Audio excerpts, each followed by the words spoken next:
go. Yeah, you ain't see me activated. You better hope that you never see me agitated. I think about my actions, plan them out, evaluated. That's how I end up on the Good morning, guys. Welcome back to the channel. So it's pretty much today is a new day. It's actually Wednesday, as a matter of fact. And honestly, I've just spent the better half of the morning just reorganizing my whole garage. After the last video, pretty much of me doing the body work to the hood and pretty much preparing it to be able to get made, it created a lot of dust, especially with the fiberglass dust and everything else. And honestly, I don't want to be crawling around on the floor and just at the end of the day be itchier than a mother, you know. So I figured I might as well just clean my garage, make space in here again, because it was just getting out of hand. Even though, yeah, I did clean it before and stuff like that, I never really cleaned it and really organized it. Don't get me wrong, it's still not as best as what I can do, because there's stuff here that I need to get rid of and pretty much toss out of the way and make more space. But I do have a lot more space, and honestly I have a lot more counter space to be able to work and do things now.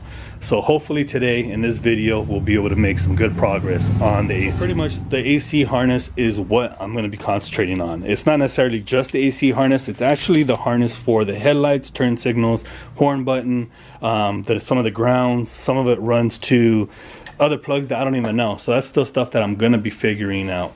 And also I need to get this stuff mocked up also, because this is for the windshield wiper nozzles for the sprayers.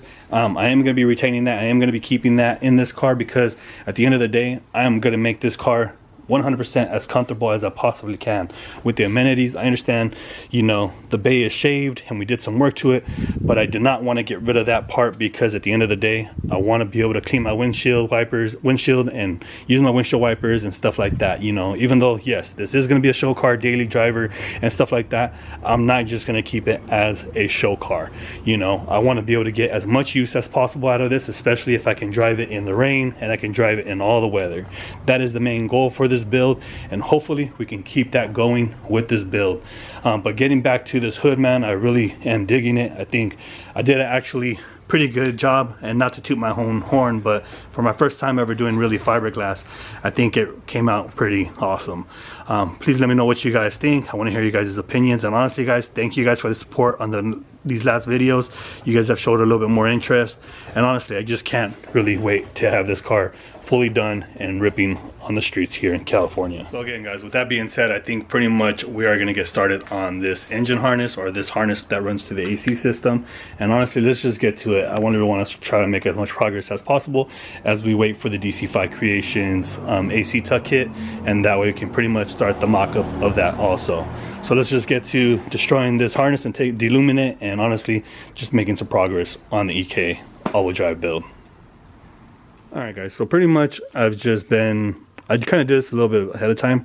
So I just started labeling stuff where they went with the plugs that they went to. I know this runs to the driver's side other conversion harness that needs to go to it.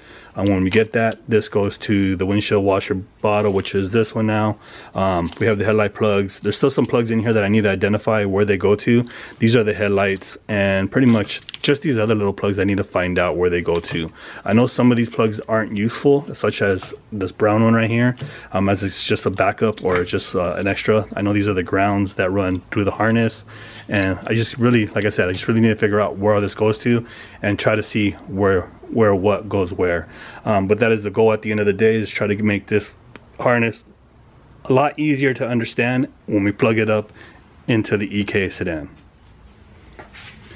Alright, so what I ended up doing was pretty much cutting this wire off of the old compressor off, because this is what I know we're going to need, and this actually goes to this one here, if I'm not mistaken. Yeah, so this one goes to here, which runs perfectly fine. So I'll have to splice this one into the original compressor, but at least now I know where things go, and that way I can keep the flow going and identify these plugs, because we still have some plugs here that need to be identified. And I believe, if I'm not mistaken, this is to the fans of the radiator. So I'm pretty much, that's the only one I need to find still, because I know this one here is to the condenser for the AC unit, and pretty much that's really about it. So now I'm going to go ahead and deconstruct this whole harness, and honestly just remove all of the old loom. Feel slow, you can still go. Even when there's no hope, you can still go. I never answer to no, man, I still go.